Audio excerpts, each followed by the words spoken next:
اعوذ باللہ من الشیطان الرجیم بسم اللہ الرحمن الرحیم عن اسماء بنت ابی بکر ان النبی صلی اللہ علیہ وآلہ وسلم صلی صلاة الکسوف فقام فاطال القیام ثم رقع فاطال الرکوع ثم قام فاطال القیام ثم رقع فاطال الرکوع ثم رفع ثم سجد فاطال السجود ثم رفع ثم سجد فاطال السجود ثم قام فاطال القيام ثم ركع فاطال الركوع ثم رفع فاطال القيام ثم ركع فاطال الركوع ثم رفع فسجد فاطال السجود ثم رفع ثم سجد فاطال السجود ثم انصرف فقال قد دنت مني جنة حتى لو اجترأت عليها لجئتكم بقطاف من قطافها ودنت مني النار حتى قلت أي ربي وأنا معهم فإذا امرأة حسبت أنه قال تخدشها هرة قلت ما شأن هذه قالوا حبستها حتى ماتت جوعا لا أطعمتها ولا أرسلتها تأكل قال نافع حسبت أنه قال من خشيش أو خشاش الأرض۔ ام المؤمنین حضرت عائشہ صدیقہ رضی اللہ تعالیٰ عنہ آپ کی بہن حضرت اسماء بنت ابی بکر وہ روایت کرتی ہیں کہ حضور صلی اللہ علیہ وآلہ وسلم نے کسوف کی نماز آپ نے شروع کی۔ 2 رکعت نماز کا ذکر ہے اور اس کے اندر قیام، رکوع اور سجود حضور صلی اللہ علیہ وآلہ وسلم نے بہت زیادہ طویل کیا، یعنی عام نماز کی بنسبت آپ نے قیام بھی بہت لمبا کیا اور جب آپ رکوع میں گئے تو رکوع بھی بہت زیادہ طویل لمبا تھا اور جب آپ سجدے میں گئے تو سجدہ بھی بہت زیادہ طویل تھا۔ 2 رکعت نماز کا ذکر ہے اور اس کے بعد آپ فرماتی ہیں کہ جس وقت آپ صلی اللہ علیہ وآلہ وسلم نے سلام پھیرا تو آپ نے ارشاد فرمایا جنت کو دیکھا اور جنت میرے قریب کر دی گئی، حتیٰ کہ اگر میں چاہتا تو جنت سے تمہارے لیے کوئی خوشہ توڑ کے لے آتا، یعنی اتنی قریب تھی۔ اور اس کے بعد پھر دوزخ میرے قریب کر دی گئی، حتیٰ کہ میں نے دوزخ کے اندر ایک عورت کو دیکھا جس کو ایک بلی نوچ رہی تھی، یعنی بلی اس کو کھا رہی تھی، تو میں نے پوچھا کہ یہ بلی اس کو کیوں کھا رہی ہے؟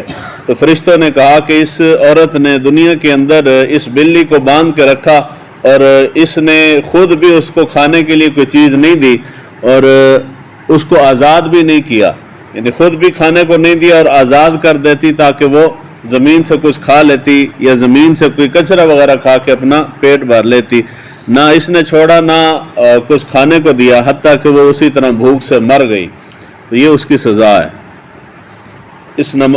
اس روایت کے اندر جو ذکر ہے یہ اتفاقاً ہے کہ کل چاند گرہن سورج گرہن کل لگا ہے، تو اسی کے متعلق یہ حدیث مبارکہ آ گئی ہے۔ حدیث مبارکہ کے اندر لفظ ہے کسوف کا۔ 2 چیزیں، ایک ہے کسوف اور ایک ہے خسوف۔ کسوف جو ہے وہ سورج گرہن کو کہتے ہیں، خسوف جو ہے یہ چاند گرہن کو کہتے ہیں۔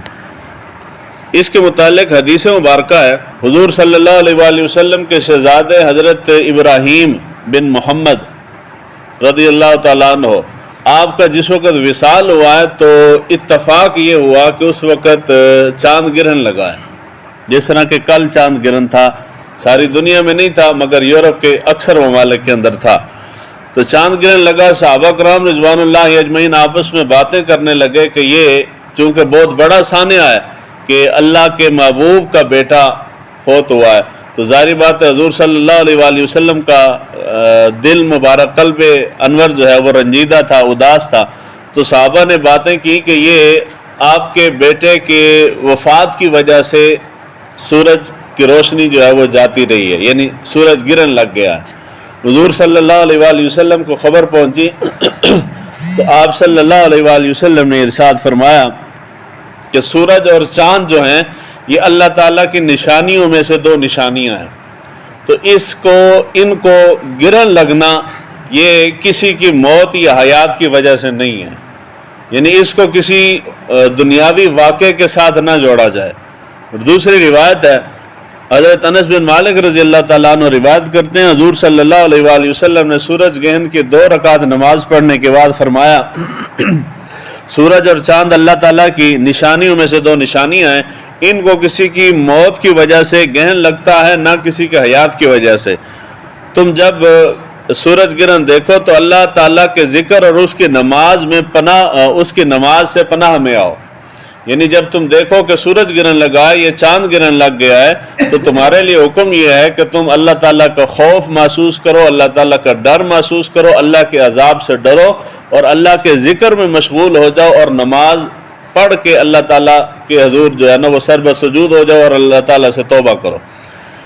اللہ تعالیٰ اس زمین کے اندر سب سے طاقتور چیزیں جو ہیں وہ اس کائنات کے اندر سورج اور چاند ہیں۔ جب حضور صلی اللہ علیہ وآلہ وسلم کو تبلیغ سے روکا جا رہا تھا مکہ شریف کے اندر، تو حضور صلی اللہ علیہ وآلہ جب خاندانی پریشر بھی آیا تو حضور صلی اللہ علیہ وآلہ وسلم نے آخری الفاظ اپنے یہ بیان فرمائے تھے کہ اگر تم لوگ میرے ایک ہاتھ پہ سورج رکھ دو اور دوسرے ہاتھ پہ چاند رکھ دو اور مجھ سے کہو کہ میں اللہ تعالیٰ کا دین پھیلانے سے باز آ جاؤں تو میں نہیں رکوں گا۔ یعنی میں جو تبلیغ کر رہا ہوں، اگر آخری حد تو یہی ہے کہ تم سورج اور چاند اٹھا کے میرے ہاتھوں پہ رکھ دو گے، پھر بھی میں اس کام سے، اس فریضے سے باز نہیں آؤں گا، میری ذمہ داری اور وہ میں ادا کرتا رہوں گا۔ تو یہ سورج اور چاند جو ہیں یہ اللہ تعالیٰ کی نشانیوں میں سے دو نشانیاں ہیں۔ سورج گرہن لگ جائے یا چاند گرہن لگ جائے تو اس میں بندوں کے لیے ڈر اور خوف کا پہلو ہے کہ اللہ تعالیٰ نے اتنی طاقتور چیزوں کی روشنی جب لے لی ہے، وہ ان طاقتور چیزوں کی روشنی لینے پہ قادر ہے، تو اگر اللہ تعالیٰ چاہے ہمارے گناہوں کی سزا کے طور پہ وہ ہماری آنکھوں کی بینائی بھی لے سکتا ہے، وہ ہمارے دل سے ایمان کا نور بھی چھین سکتا ہے۔ تو انسان اس سورج کو اور چاند گرہن کو دیکھ کے اللہ تعالیٰ کا ڈر اور خوف محسوس کرے اور اللہ تعالیٰ کے حضور آگے سر بسجود ہو جائے، باری تعالیٰ تو ہمارے گناہوں کو معاف فرما دے۔ یہ لیکن ہم نے ہر چیز کو تفریح کا ذریعہ بنا لیا ہے۔ سورج گرہن لگ گیا تب بھی، چاند گرہن لگ گیا تب بھی، اور آندھی طوفان آ گیا، بارش آ گیا، زلزلہ آ گیا، ہمارے کھیل کود کا سامان ہے۔ احادیث مبارکہ میں حضور صلی اللہ علیہ وآلہ وسلم کے زمانے مبارک میں زیادہ تیز آندھی آتی تھی یا طوفان یا بارش آتی تھی تو صحابہ کرام رضوان اللہ اجمعین گھروں سے نکل کے حضور کے ارد گرد جمع ہو جاتے تھے، یعنی وہ ڈر جاتے تھے، یا رسول اللہ قیامت تو نہیں آ رہی۔ یعنی اتنا ان کے دل کے اندر آخرت کا خیال اور خوف اور ڈر تھا، آخرت کی اتنی فکر تھی۔ ہمارے ہاں بارش آئے تو لوگ پکنک منانے کے لیے باہر نکل جاتے ہیں، جی موسم بہت سہانا خوبصورت ہو گیا۔ زلزلہ آ گیا تو زلزلے کے ان کے اپنے دھندے ہیں، ہم ان کے اندر مصروف ہو جاتے ہیں۔ جو مر گئے ہیں ان کی لوٹ گھسوٹ میں مصروف ہو جاتے ہیں۔ حادثہ ہو جائے لوگ ڈر اور خوف محسوس نہیں کرتے، ان کی جیبیں تلاش کرنا شروع کر دیتے۔ یعنی یہ جو چیزیں ہیں یہ ہم انسانیت سے بھی آگے نکل گئے ہیں، یعنی درندگی کی حد تک چلے گئے ہمارا معاشرہ جو ہے۔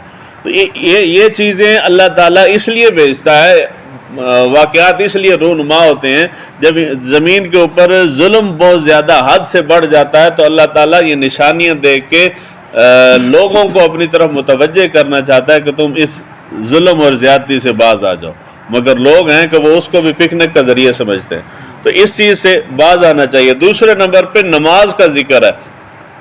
اس چیز کے اوپر ائمہ کرام کا اتفاق ہے کہ کسوف کی نماز ہو یا خسوف کی نماز ہو، یہ فرض یا واجب نہیں ہے، یہ سنت ہے۔ یہ کیا ہے جی؟ سنت ہے، پڑھنی چاہیے۔ احناف کے نزدیک اس کی جماعت نہیں ہے، باقی ائمہ کرام کے نزدیک اس کی جماعت ہے، یعنی جماعت کے ساتھ پڑھنی چاہیے۔ مگر امام اعظم ابو حنیفہ ان کا قول یہ ہے کہ آپ فرماتے ہیں کہ جماعت کے ساتھ نہیں، انفرادی طور پہ ہر بندہ پڑھے، خواتین پڑھیں، بچے پڑھیں، مرد پڑھیں، اپنی اپنی جگہ پہ، بے شک سارے ایک ہی جگہ پہ کھڑے ہو کے الگ الگ نماز پڑھیں، چاہے چھپ چھپا کے اپنے گھروں کے اندر پڑھیں، مگر نماز پڑھیں۔ اس کے بعد طریقہ کار میں اختلاف ہے۔ امام اعظم ابو حنیفہ رضی اللہ تعالیٰ عنہ کے نزدیک جس طرح عام نماز پڑھی جاتی ہے اسی طرح 2 رکعت پڑھی جائیں گی۔ قیام، رکوع، سجود طویل اپنے اپنے حساب سے انسان کر لے، جتنا کر سکتا ہے، جس کے پاس جتنا وقت ہے، چاہے کوئی 2 پڑھنا چاہتا ہے یا 2 کر کے زیادہ پڑھنا چاہے تو پڑھ سکتا ہے۔ اور امام احمد بن حنبل ان کے نزدیک یہ ہے کہ 2 رکعت پڑھی جائیں گی، مگر ہر رکعت کے اندر جو ہے وہ 3 مرتبہ رکوع کیا جائے گا۔ دوسرے قول میں 4 مرتبہ ہے کہ ہر رکعت میں 4 رکوع کیے جائیں گے اور 4 ہی سجدے کیے جائیں گے ایک رکعت میں۔ باقی ائمہ کرام کے نزدیک 2 رکوع ہیں، 2 رکوع کیے جائیں گے۔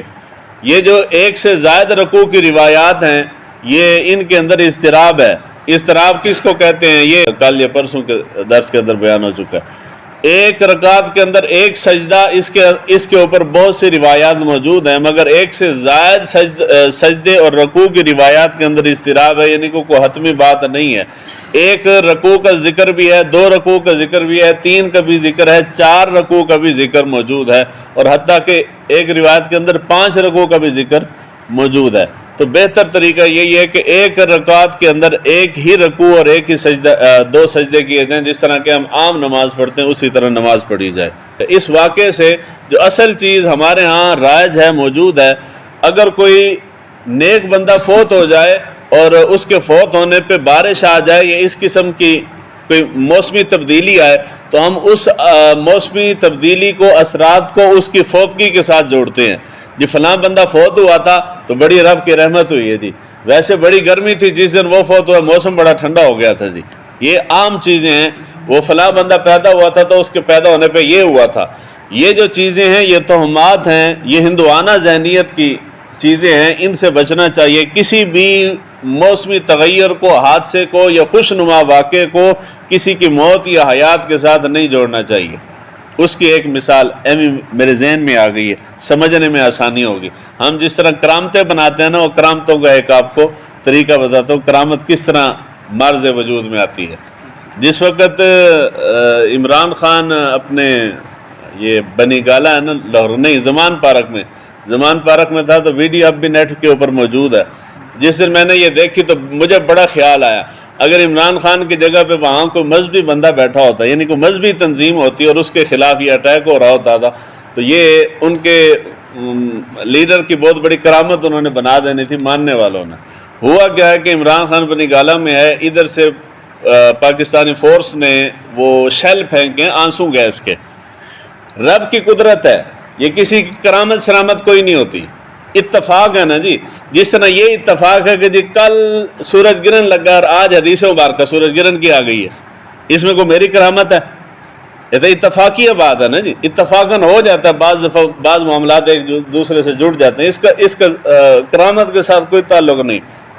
انہوں نے شیل مارے ہیں اور اس طرف پولیس والے کھڑے ہیں، فورس کھڑی ہے، دوسری طرف اس کا گھر ہے اور کارکن وغیرہ، اور عمران خان بھی اس طرف ہے۔ انہوں نے شیل پھینکے، ہوا ادھر کی تھی، جب شیل پھینکے تو ہوا کا رخ بدل گیا، یعنی وہ جو گیس اس کی طرف پھینکتے تھے وہ گیس ان کی طرف آئی، تو یہ خود بھاگ گئے ہیں۔ اب یہاں پہ ایک لمحے کے لیے تصور کریں کہ یہ واقعہ، یہ حادثہ کسی مذہبی تنظیم کے ساتھ ہوتا تو انہوں نے کہنا تھا ہمارے پیر صاحب کی کرامت ہے، دیکھو ہوا بدلی کہ نہیں، فرشتہ نے ہوا ہی ادھر نو پھیر دیتی، بن دی نا کرامت۔ مگر وہ سیدھے سادے لوگ ہیں، ان سے کرامت نہیں بنی، وگرنہ کرامت بن جانی تھی۔ تو کرامتیں اس طرح بنتی ہیں، اور بعض دفعہ اتفاق ہو جاتا ہے۔ اتفاقیہ چیزوں کو ہم چونکہ ہندوؤں کے ساتھ رہ کے دماغوں میں گھس گیا ہے، یا اتفاق ہوا نہیں اور کرامت بنی نہیں، تو یہ کرامتیں شرامتیں نہیں ہوتی۔ کرامت جو ہے، اللہ والے کرامتیں نہیں دکھاتے، نہ ہی کرامتوں کا چرچا کرتے ہیں، اللہ والے کرامتوں کو چھپاتے ہیں۔ یعنی ایسی کہانیاں بنائی ہیں نا، جھوٹ شوٹ یہ سارا۔ اس کے بعد دوسری چیز اور اہم چیز، یہ سورج گرہن لگتا ہے اور چاند گرہن لگتا ہے، اس کے متعلق یہ پریگننٹ خواتین جو ہیں، حاملہ خواتین جو ہیں، ان کی سختی آ جاتی ہے۔ تسی بہنا نہیں، تسی باہر تو پہ نہیں نکلنا، تسی سورج ال دیکھنا نہیں ہے، تسی میرا لیٹنا بھی نہیں، تسی کام کرتے رہنا ہے، کوئی وزنی کام نہیں کرنا۔ یعنی اتنی چیزیں ہیں کہ انسان حیران رہ جاتا ہے کہ سورج گرہن پتہ نہیں لگا ہی عورت کے لیے ہے، باقی اور کسی کے اوپر کوئی اثرات اس کے نہیں آتے۔ اس کے 2 پہلو ہیں، ایک شرعی پہلو ہے اور ایک اس کا سائنسی اور طبی پہلو ہے۔ سائنسی اور طبی پہلو سے سورج کی روشنی شعاع جو ہے یہ حاملہ خواتین کو، اس کی جلد کو نقصان پہنچاتی ہے۔ عام سورج کی شعاع، عام دن کی، سورج گرہن کا ذکر نہیں، عام دھوپ جو ہے یہ بھی حاملہ خواتین کو نقصان دیتی ہے، حد سے زیادہ اگر ہو تو۔ جس طرح عام سورج کی روشنی نقصان دیتی ہے، اسی طرح سورج گرہن لگ جائے اس وقت بھی اسی طرح نقصان دیتی ہے۔ یعنی عام نارمل حالات میں بھی وہی ہے، اور سورج گرہن لگ جائے تب بھی سیم وہی ہے۔ چاند گرہن لگ جائے چاند کی روشنی اس کو نقصان نہیں دیتی، اور چاند گرہن لگ جائے تو چاند گرہن کی روشنی بھی طبی لحاظ سے بھی نقصان نہیں دیتی۔ رہ گیا مذہبی حوالے سے، دینی لحاظ سے اس کا کوئی تصور نہیں ہے۔ یہ چیز ہندوؤں کے اندر ہندوستان میں پائی جاتی ہے، یہ ان کے نظریات اور عقائد ہیں۔ ان چیزوں سے خود بھی بچیں اور گھر جا کے عورتوں کو بتائیں اور ان کو بھی بچائیں۔ یہ جو پرانی سوچ ہے نا، اس سے باہر نکلیں۔ سورج گرہن کا یا چاند گرہن کے کوئی برے اثرات نہیں ہوتے جو بچوں کے اوپر یا خواتین کے اوپر یا ان کے حمل کے اوپر، وضع حمل کے اوپر مرتب ہوں، ایسا کچھ نہیں ہوتا۔ یہ سارا من گھڑت جھوٹی باتیں ہیں۔ احادیث مبارکہ کے اندر، دین کے اندر کوئی اس چیز کا کوئی اشارتاً بھی ذکر موجود نہیں ہے، تو کوشش کرنی چاہیے ان سے بچیں۔ اللہ تعالیٰ ہمیں دین کو سیکھنے سمجھنے کی توفیق عطا فرمائے۔